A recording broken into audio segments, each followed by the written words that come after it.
ଆକାଶରେ କେମିତି ରାସ୍ତା ଜାଣେ ଉଡ଼ାଜାହାଜ? କିଏ ନିରୂପଣ କରେ ଉଡ଼ାଜାହାଜର ଗନ୍ତବ୍ୟସ୍ଥଳ? କେବେ ଆପଣଙ୍କ ମନରେ ପ୍ରଶ୍ନ ଆସିଛି କି ଏତେ ବଡ଼ ବିସ୍ତୀର୍ଣ୍ଣ ଆକାଶରେ ଯେଉଁଠି କୌଣସି ପଥ ନାହିଁ, କୌଣସି ରୋଡ୍ ସାଇନ୍ ବା ମାଇଲ ଖୁଣ୍ଟ ନାହିଁ, ସେଠାରେ କେମିତି ନିଜ ରାସ୍ତା ଖୋଜି ନିଏ ପ୍ଲେନ୍? କେମିତି ପାଇଲଟମାନେ ହଜାର ହଜାର ଫୁଟ ଉଚ୍ଚତାରେ ରାସ୍ତା ଖୋଜି ସଠିକ୍ ଲକ୍ଷ୍ୟସ୍ଥଳରେ ପହଞ୍ଚି ଯାଆନ୍ତି? କିଏ ନିର୍ଦ୍ଧାରଣ କରେ ଉଡ଼ାଜାହାଜର ଏହି ରାସ୍ତା? ଚାଲନ୍ତୁ ଆଜି ଜାଣିବା ଏସବୁ ପ୍ରଶ୍ନର ଉତ୍ତର। ଉଡ଼ାଜାହାଜରେ ଉଡ଼ିବା ଯେତିକି ରୋମାଞ୍ଚକ ସେତିକି ସୁବିଧାଜନକ ଓ ସମୟ ସାପେକ୍ଷ ମଧ୍ୟ। କମ୍ ସମୟରେ ଲୋକମାନେ ଏହି ଏରୋପ୍ଲେନ୍ ସାହାଯ୍ୟରେ ନିଜ ଠିକଣାକୁ ପହଞ୍ଚି ପାରନ୍ତି। ସେଥିପାଇଁ ଉଡ଼ାଜାହାଜରେ ଯିବା ଲୋକଙ୍କୁ ମହଙ୍ଗା ମଧ୍ୟ ପଡ଼େ। ଯେଉଁମାନେ ବିମାନ ଯାତ୍ରା କରିଛନ୍ତି ସେମାନେ ନିହାତି ଆକାଶ ପଥର ରାସ୍ତା ଜାଣିନଥିବେ, କାରଣ ଆମ ପାଇଁ ଏହା ଜାଣିବା ଏତେ ସାଧାରଣ ନୁହେଁ।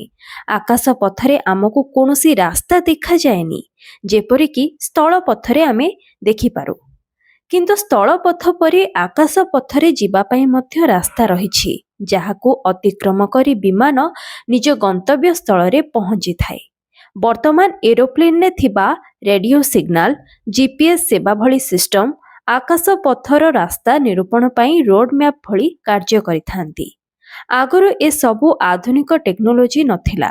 ସେତେବେଳେ ପାଇଲଟମାନେ ବଡ଼ ବଡ଼ ତଥା ଫେମସ୍ ଲ୍ୟାଣ୍ଡମାର୍କକୁ ଚିହ୍ନଟ କରି ଆକାଶ ପଥର ରାସ୍ତାକୁ ନିରୂପଣ କରୁଥିଲେ। ପୂର୍ବରୁ ପାଇଲଟମାନେ ବଡ଼ ବଡ଼ ପାହାଡ଼, ଟ୍ରେନ୍ ଟ୍ରାକ୍ ଦେଖି ରାସ୍ତା ଚିହ୍ନୁଥିଲେ। ଆକାଶ ମାର୍ଗରେ ରାସ୍ତା ନିରୂପଣ ପାଇଁ ଆମେରିକାର ବୈଜ୍ଞାନିକମାନେ ପ୍ରଥମେ କିଛିଟା ଲୋକେସନରେ ଏରୋ ହାଉସ୍ ତିଆରି କଲେ। କିନ୍ତୁ ସମସ୍ୟା ହେଲା, ଏମାନେ ଦିନରେ ତ ଦେଖାଯାଉଥିଲେ, କିନ୍ତୁ ରାତିରେ ପାଇଲଟକୁ ଏହା ଦେଖାଯାଉନଥିଲା। ଏହାପରେ ଏହି ଏରୋ ହାଉସ୍ରେ ଲାଇଟ୍ ଲଗାଗଲା, ଯାହାପରେ ରାତିରେ ଦିଗ ନିରୂପଣ କରିବା ସମ୍ଭବ ହେଲା। ବର୍ତ୍ତମାନ ବି ଅନେକ ପାଇଲଟ ଏହି ଏରୋ ହାଉସ୍କୁ ଦେଖି ଫ୍ଲାଇଟ୍ ଉଡ଼ାଇଥାନ୍ତି। କିନ୍ତୁ ବର୍ତ୍ତମାନ ମଡର୍ଣ୍ଣ ଟେକ୍ନୋଲୋଜି ସାହାଯ୍ୟରେ ସମସ୍ତ ଏରୋପ୍ଲେନ୍ରେ ଉନ୍ନତ ଧରଣର ଜିପିଏସ୍ ନାଭିଗେସନ ସିଷ୍ଟମ ରହିଛି, ଯାହାକି ଏରୋପ୍ଲେନ୍କୁ ସୁବିଧାରେ ରାସ୍ତା ଦେଖାଉଛି। ପାଇଲଟମାନେ ଏହି ଜିପିଏସ୍ ସାହାଯ୍ୟରେ ପୂର୍ବ ନିର୍ଦ୍ଧାରିତ ରାସ୍ତାକୁ ଟ୍ରାକ୍ କରି ନିଜ ନିଜ ଗନ୍ତବ୍ୟ ସ୍ଥଳରେ ପହଞ୍ଚି ପାରୁଛନ୍ତି। ଏଥିପାଇଁ ପାଇଲଟଙ୍କ ବୁଦ୍ଧି, ଦକ୍ଷତା ଓ କୌଶଳର ଆବଶ୍ୟକତା ପଡ଼ିଥାଏ। ଏବେ ଜାଣିପାରିଲେ ତ ଆକାଶ ମାର୍ଗରେ ଏରୋପ୍ଲେନ୍ କିପରି ରାସ୍ତା ଜାଣି ନିଜ ଠିକଣାରେ ପହଞ୍ଚୁଛି।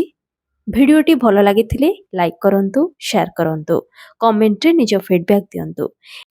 ଏଭଳି ଇଣ୍ଟରେଷ୍ଟିଂ ଫ୍ୟାକ୍ଟ ବେସ୍ଡ ଭିଡ଼ିଓ ଦେଖିବାକୁ ଚାହୁଁଥିଲେ ଏବେ ହିଁ ମୋ ଚ୍ୟାନେଲକୁ ସବସ୍କ୍ରାଇବ୍ କରନ୍ତୁ।